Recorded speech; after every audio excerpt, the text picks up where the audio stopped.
50% of marriages end in divorce. Of the 50 remaining percent, I know I coach a lot of them, they're not even happy.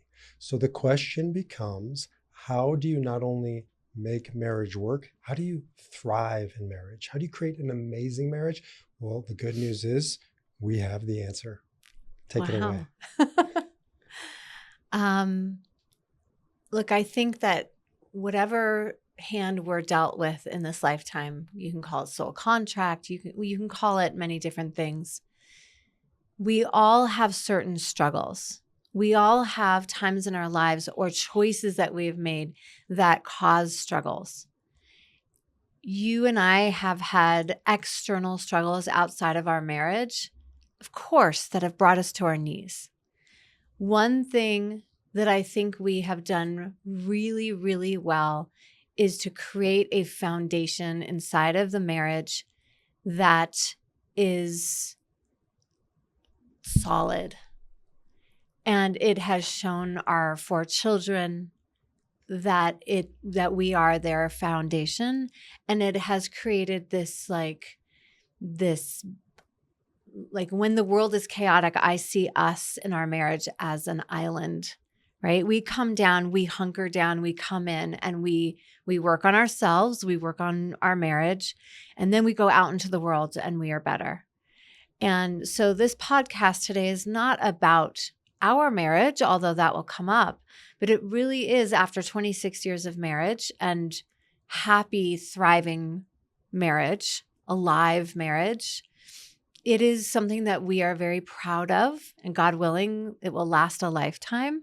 And we want to share what makes that work. You're going to laugh. Well, it has to last a lifetime because you said if I leave, you're going to kill me. So one way or the other. So it will last because I'll kill you. Look, if somebody said to me, teach me how to build a media empire, you came to the wrong guy. This is probably going to get a few likes. And if you asked me how to start a successful and sell a successful cannabis company, I don't know. I was just along for the ride with these other guys who knew what they were doing. If you ask me 1,000 other areas of life, I'm going to tell you I'm kind of schlepping along with you. But let me just say that when it comes to our marriage, I believe we are at the top of the heap. I believe that this is the crowning jewel, at least in my life. And I will die a successful man, regardless of any other area except maybe parenting. If this is, how I'm judged, then I'm ready, because I do believe we have something to share. We've been married for 26 years, and like 24 of them have been the best years of my life. You're going to say that. But seriously, it's just so important to be honest. And I don't have false humility here. We've done marriage exceptionally well. So I want to challenge us to share some of the secret sauce of our marriage, because it's one of those beautiful things where it doesn't take away from our marriage to share with you the best of what we have to offer. Absolutely. And I would say that every marriage is different, obviously, but these things that we're going to talk about today are key ideas that we've come up with that come in, that settle in our marriage. There's you and there's me and then there's we. And the we is where we join. We have always said, we have this nonprofit called Soul Centered. We started our businesses calling it Soul Centered. And when I was thinking about this podcast today, what I always come back to is that, yes, my soul knows you and your soul knows me. But when you center your marriage from soul first and then everything else grows from there, then there is a shared value of we connect here. And sometimes we can't get there, right? But we always come back to the soul. And I would say also you're really not picky. So I enjoy that very much. And I don't think I'm picky either. I'm extremely picky when it comes to certain things. Yeah, but not in the marriage. Well, good. I'll take that. Yeah. So there's a Kabbalistic teaching that says there's 3 words. There's Isha, which is the Hebrew word for woman. There's Ish, which is the Hebrew word for man. And then this combination can either go two ways. They both share an aleph and a shin, which makes the word ish, fire, and they don't share. One has a yud and one has a hey. And if you put that together, that means God, Yah. And so the teaching is that a marriage without God is fire. And the teaching is that if you come together in union, you bring divinity to this world, the Yud Hey. And, you don't have to go too deep into that, but that's what you're saying is there has to be something greater at the center than man and woman or two people. Right. You can call it whatever you want. You can call it values. You can call it purpose. It doesn't matter what you call it. But if a marriage is just about the flesh and blood of one and the flesh and blood of another, right? It's just human. Right. And I do believe that true marriage should be transcendent, which is what I do think is at the center of our marriage. Absolutely. I think of how we started, right? We don't have to go through our whole marriage, but the reason why we started when we first met was the conversations about God. I remember talking to your sister and your dad and having all these conversations from the book Conversations with God, right, by Neil Donald Walsh. And but that was so refreshing and so exciting to connect with somebody that I loved based on God, based on this shared something in between us. And we went into rabbi world, and you became a rabbi, and we had large congregations, and we had four kids. And a lot of that was beautiful because we had a shared value, which was family and Judaism. Like Judaism and family was the center of it was the center. It wasn't you and I, it was God in the children, God in the collective six of us, and then God in Judaism. It was the rituals. It was Friday night Shabbat. It was Saturday morning you go to synagogue. It was it was the calendar that moved us, like this is what we do in our marriage. And not everybody has to be religious. We no longer are. But for us, as with a young family, for me, at least, it was this shared God. And this is how we expressed God, right? This is how God was expressed in our family. And it's interesting. My mom always talked about her marriage, her second marriage, and she said it was a mature marriage. It was different than her first marriage to my dad. And I think about our, marriages go through lifetimes together. You're lucky if you get that. And there was like a desert period. I mean, literally we moved to Israel, but when we left that version of what was in the middle of our marriage, it was scary. It was unsure footing. We were in a lot of survival. We were just getting by. And we separated on our shared reality of God. I want to pause there to see if you have anything to say before I go on. This is a public service announcement. All you men out there, just respond, no, keep going. Keep going. Okay. So throughout, it was like a desert period. And I would say 2 weeks ago, we got out of it. No, I think that our marriage, and I think marriages, if you commit long enough, go through iterations, and you have to come back to that.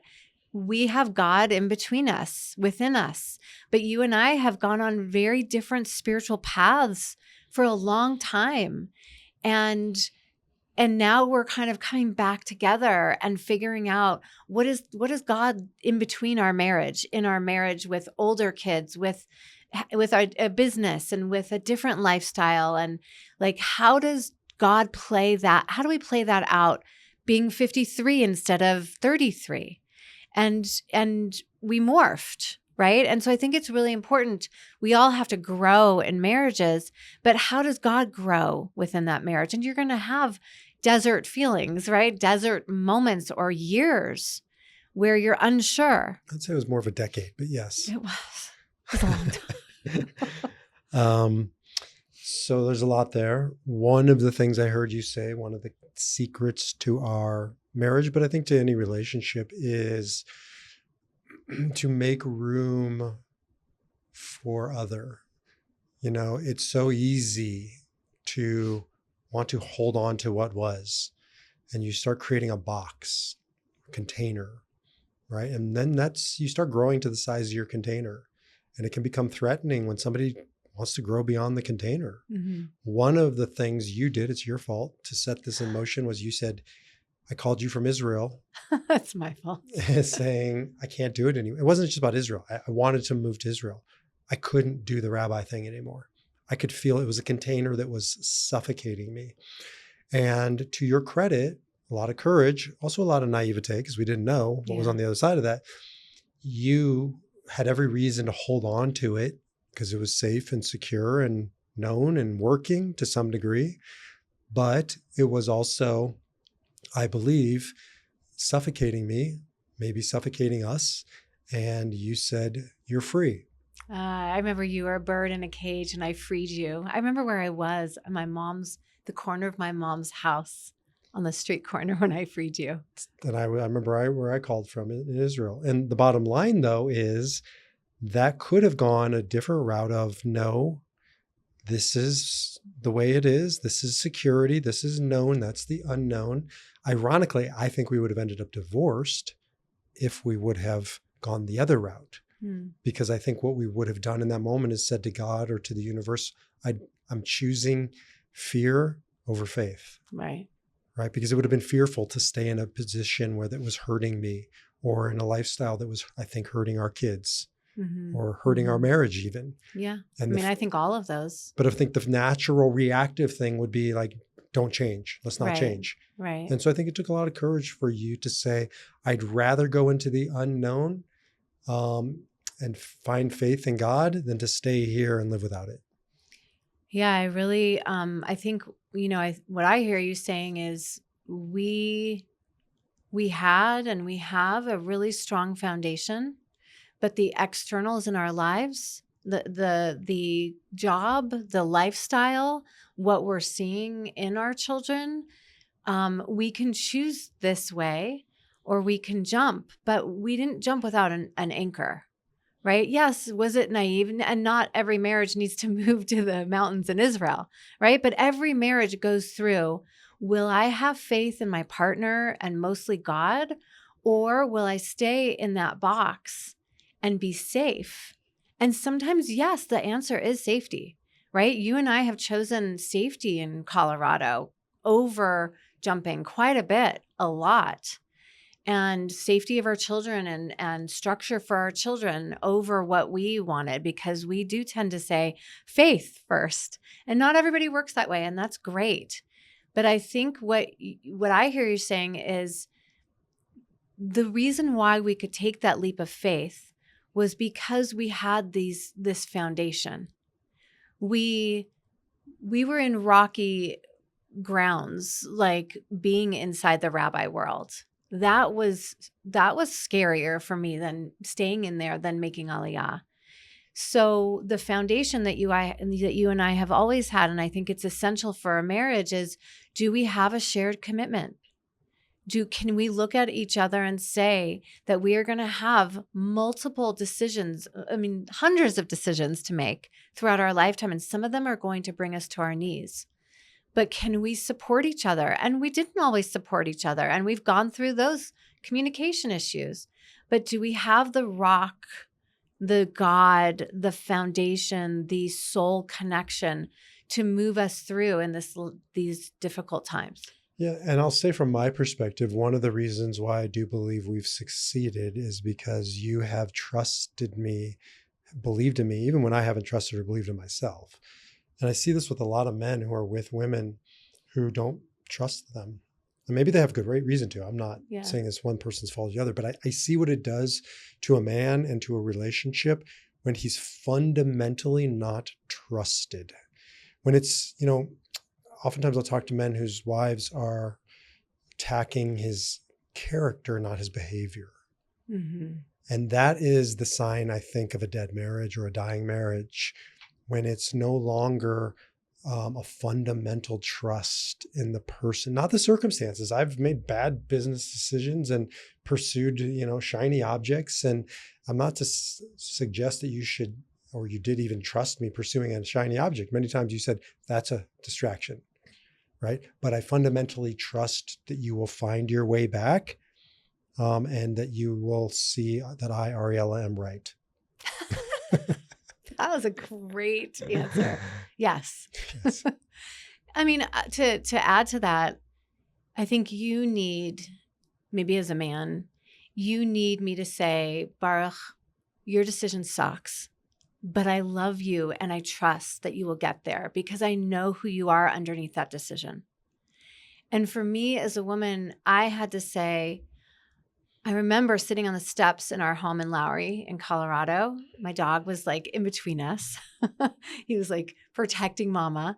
And I had this awakening that, this must have been like 8 years ago now, 7. And it was like, I have spent a lot of my 30s and definitely my 40s codependent, survival, recreating patterns in my own marriage that I saw growing up. I was just trying to raise everybody and do right by everybody, and taking care of myself. And I did all the things too. It's not like I denied myself, but it was this like awakening where I realized that I needed to shift this marriage. Right? It was probably the beginning for me of perimenopause too, and I just didn't know it. But it was like my foundation needed to shift so I could hear my voice more than anybody else's. And so I could show you that I trust myself. And some women don't have that issue, right? For me, I trusted you, but I had to trust myself in my decision makings. I've made some really big decisions for our family in the last few years, right? Like I have had to trust my own intuition, my own God guidance. And that has been releasing codependency. Wait, your sister always calls it something. My sister was on the phone. No way. See, intuition. Hey, sister. Hi. Jesus Christ. You just lost me here. Your sister actually told me it was high functioning codependency. Stop. Keep going. High functioning codependency. I am high functioning. A lot of us women are. And I had to realize that I was in high functioning codependency, which means I could do it all. I could do all this for our marriage and for our family, but I was going to hide how I was really feeling. And it was at that point, I remember, that I went country dancing. And I was like, you can come or not, but I'm going. Do you remember that? I remember country dancing. Because I was like, I thought I wanted to hope go you and join me. ask you to join me. No? No, Oh. I started that. I really was like, I need to find myself in this marriage, and I'm going country dancing. Oh, that's a natural response. Stop. You're so ridiculous. I was like, I'm going country dancing. And for me, it was like returning to my roots, right? Because I did this in college and I loved it. And it was like, I'm going to find pleasure. I'm going to nourish myself. A lot of women are yes women, and we don't even want to be, but we just are because we're so high functioning codependently. So for me, it was like turning a chapter in our marriage. But what I knew was you and I had the foundation and the commitment and the communication to get through that part, to like help me show up more in this marriage. And like we didn't have that shared ritual of like the Jewish rituals. We had to figure out what was ours, what was yours, what was mine, right? We did a lot of like this. I honestly, until recently, we did a lot of this, even though we were here and together, we did a lot of like, okay, I'm going to go study shamanic energy. I'm going to go study Kabbalah. I'm going to go dive into my ancestral roots. I'm going to create a whole spiritual life and a whole ritual life. And you have to do your own thing. And I just prayed every day that you would join me, that we would find a shared spirituality again. But I knew that we had that foundation. Yeah, I mean, I think there's an additional layer to this, which is it's about having shared whatever you want to talk about, hobbies, interests, passions, values, pursuits, and it's about making room for that we are very different. Oh yeah. I mean, we're almost yin and yang in some ways. Yeah. And so allowing for that, and you've given me a lot more permission over the past few years to just go my own direction. Yeah. When we were trying, when we kind of came back to the States and we were trying to figure out who we were from a, counselor, therapist, healer, rabbi perspective, we tried creating this shared thing called Soul Centered, and it was like mush. It was also like destructive. It was destructive because we were trying to be the same. To take two halves and make one whole. Right. Right. As opposed to saying we each got to figure out our wholeness. Yeah. And walk that path and trust, have faith that it won't take us away from each other so far that we are now no longer together. Right. But enough that we could have the freedom and give each other permission to move freely and pursue whatever we needed to pursue. Right. I think it was hard for you for a period of time when I, didn't want and still primarily don't want Judaism at the center. There was a while there where you wanted me to, and then you just said, screw it, I'll just go pursue it myself. Right. And you became the rabbi and I'm the rabbi's wife. And I'm happy to be that part. Yeah. It's way more comfortable for me than the way it was, or to try and go back to the way it was. But there was tensions in there. A lot. And now there's really no tension because I've sort of given you the mantle of leadership in that area. Yeah. I mean, I think that I think it's about 10 years of just rocky. Who are we with older kids? Who are we without a congregation? Who are we without living in Israel? Who are we? Without. It was like a lot of withouts, right? We stripped, but the beautiful thing is like, we also stripped away a lot of like what wasn't essential and came back to what was.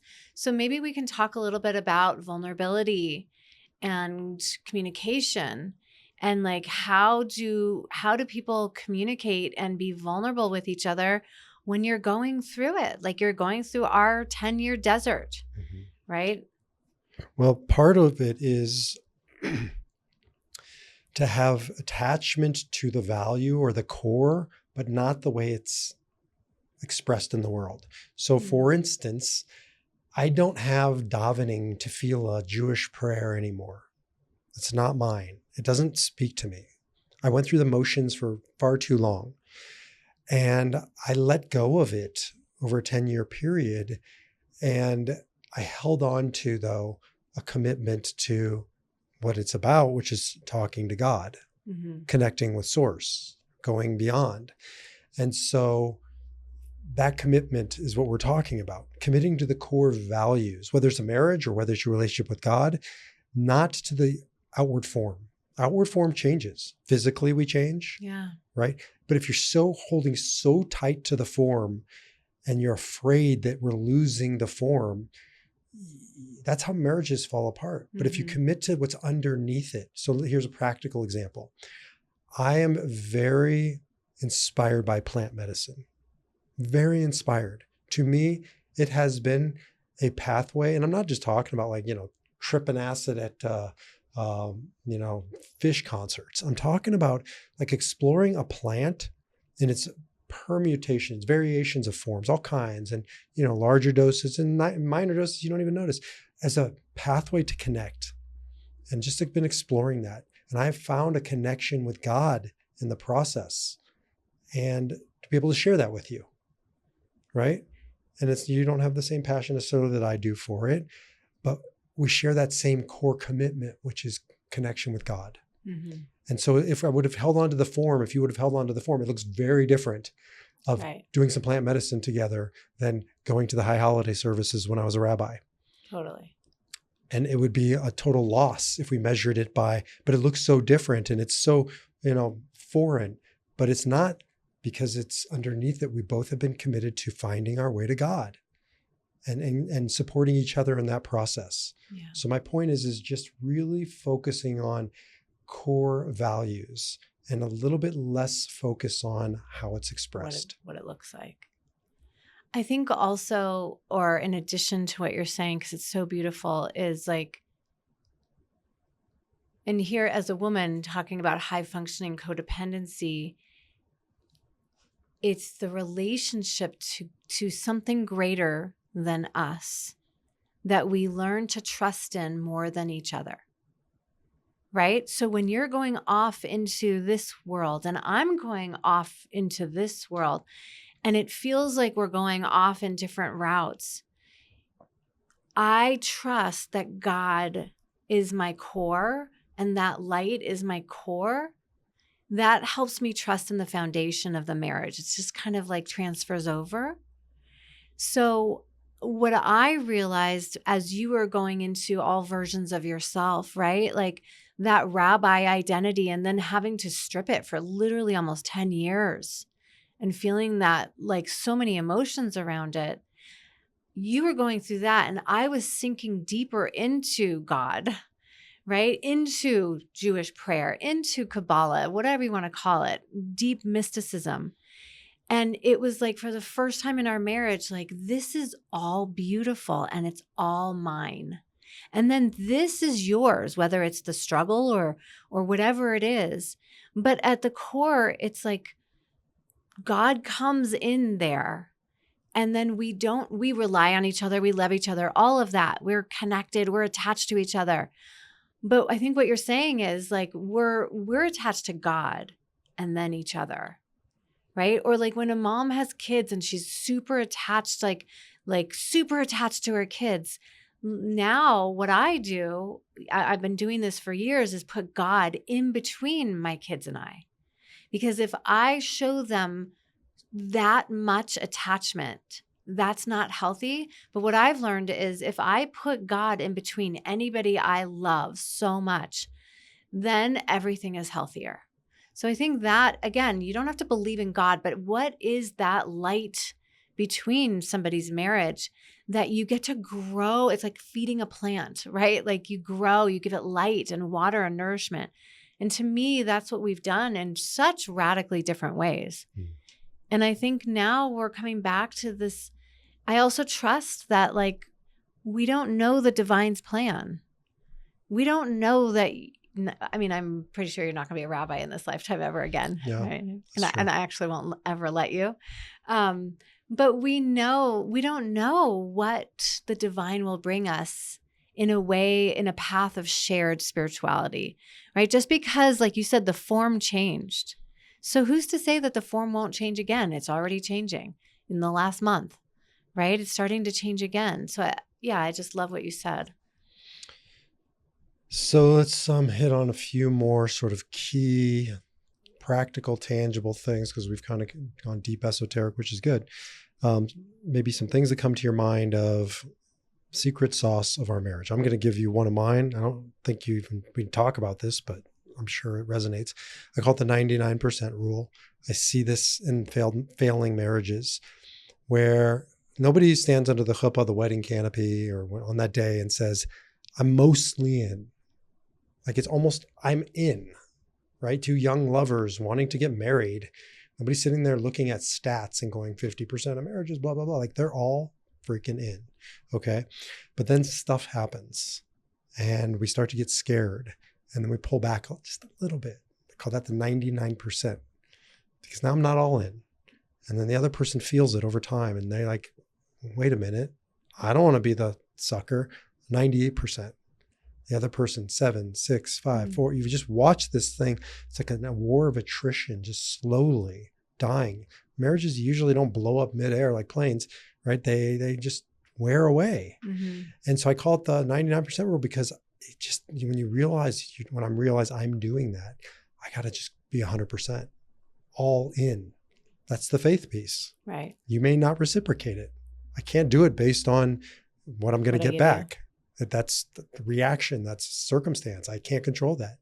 I've seen you do this many times to me. It's like, I just have to be all in and have faith that no matter what comes from that, it's good. Mm-hmm. I mean, I think you're totally right.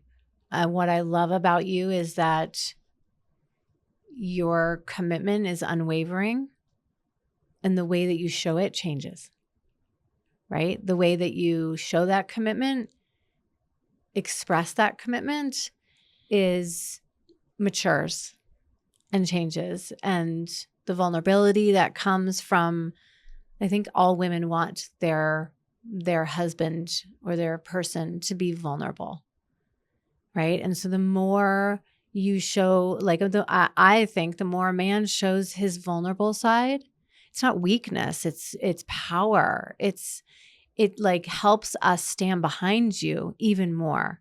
But if one of us pulls way back, you're right, the other person's like, well, I'm not sure.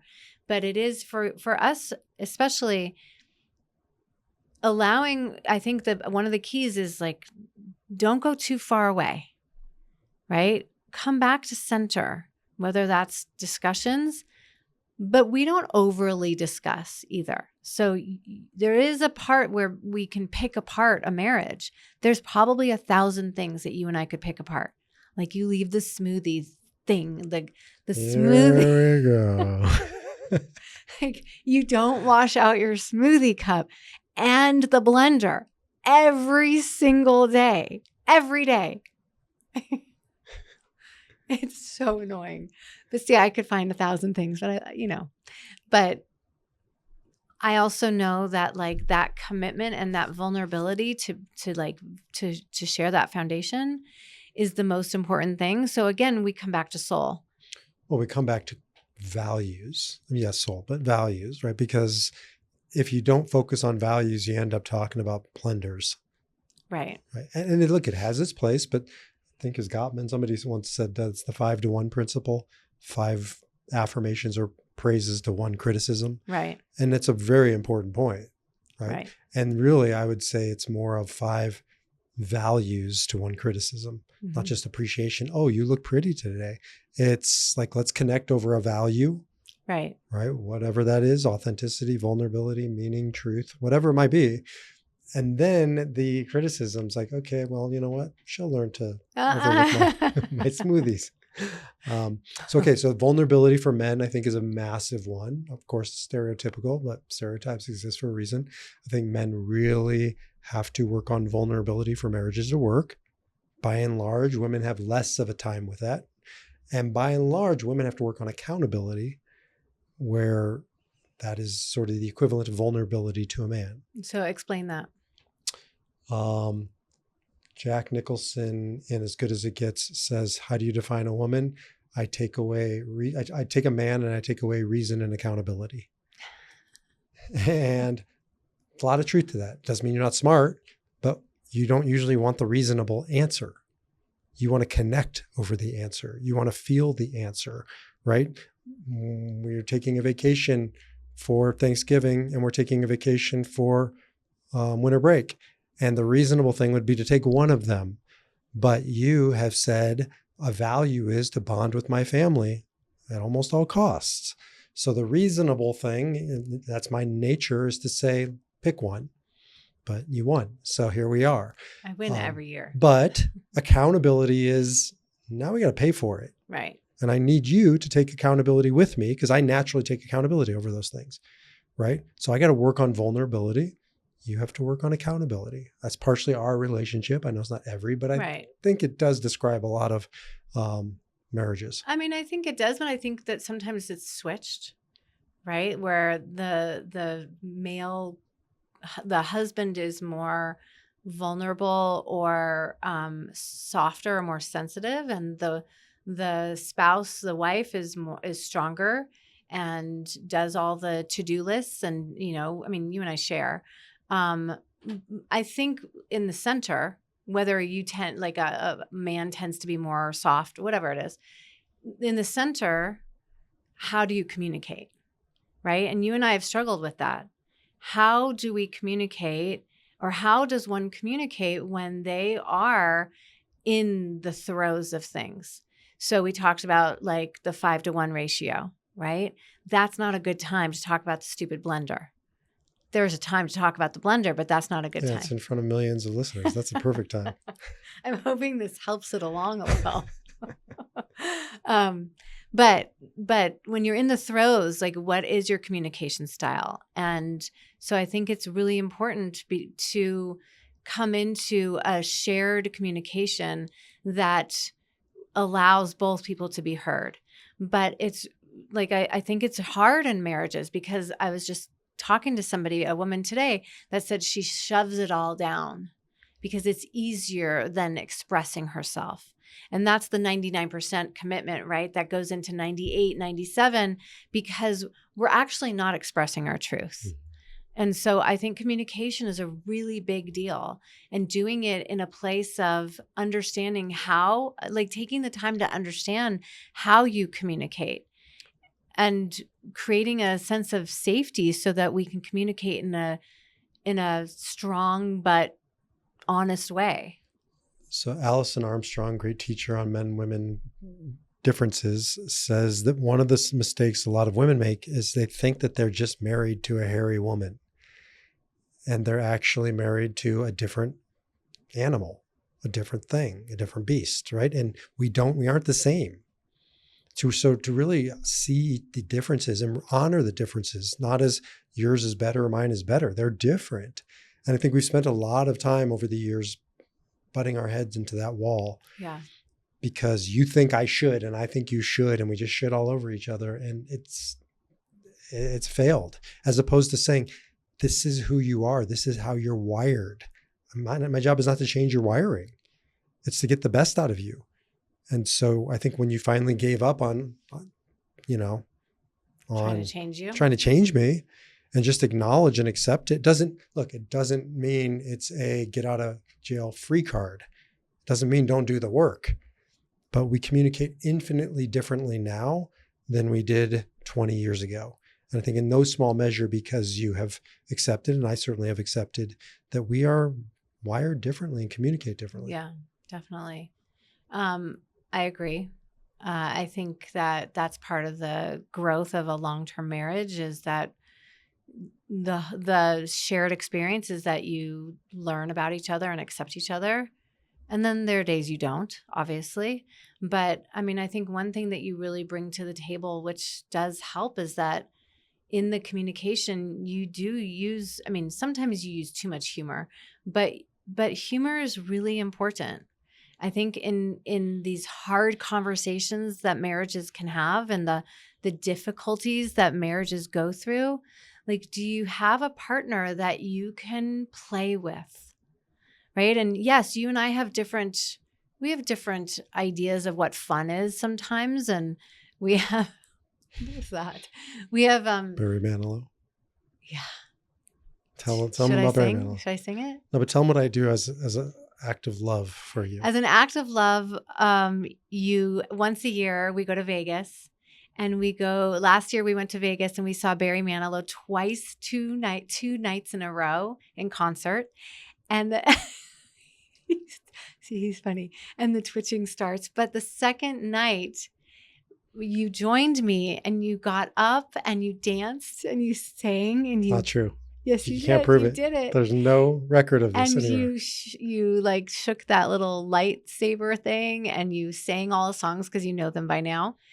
And you bring out like the kid in me, right? And I'd probably definitely bring out the crazy, like, immature part of you as well, because I sing and dance around the house often. But I think that humor and playfulness is an important part of a marriage. And I think that you and I do that really well. And for me, and sort of another aspect of that is, and I see a lot of marriages withering because of it, is, again, back to the box. This is who she is. This is who he is. I know him. Right. As opposed to, I don't know. Like, this is a dynamic human being, spirit under there that I have to let breathe and reimagine themselves and be whoever it is they need to be, because it's so easy to put each other in a box. It's true. And I think that comes down to, I know we have to wrap up, but marriage is a choice. It's not slavery. right? I think the moment you just assume it's, it's the way it is, you take it for granted. And then you stop realizing it's a choice. People always describe to me unconditional love in marriage. I'm like, what the hell of marriage are you in? Unconditional love. So if you sleep with a prostitute and you tell your wife, she's going to be like, well, I love you unconditionally. There are conditions. There's lots of conditions. Conditions aren't bad. And so just remembering for me that you are a dynamic, complex being who's going to reinvent herself or reimagine herself and want to go country dancing as an example. And if I don't go country dancing with you, there's some, thug named Hank who's waiting to, and I better bring my A game. Really. Basically, that's what I said. Like, join me or I'm just kidding. Deal with the conditions. But it's an important point, especially after 26 years, a quarter of a century of marriage, right? There has to be room for breathing. Yeah, I think that's what we've done really well. And it's been hard, but we do allow ourselves to be different iterations of each other. I think for me, we'll go back to like the God thing. Like you're not my source, right? God is my source. And when I remember that, and I remember it every day now, it frees you up, even if you don't know why, from me putting you in a box. And then I love you more. And I think you see that and you trust me more. Right. And so it's this shared, we'll go in conclusion. It's the shared something in between you guys, right? In between a marriage, there is shared values, shared commitment. And ultimately for us, it's the shared idea of God in the center. And then it creates such a beautiful, healthy foundation to grow on. Well, that's a good place to end. I have a book coming out on male development. You have programs on women's development, maybe a book out of that as well. And someday we'll have to write the book and the program on marital success. Yes. All right. Thanks for listening. Take care. Bye.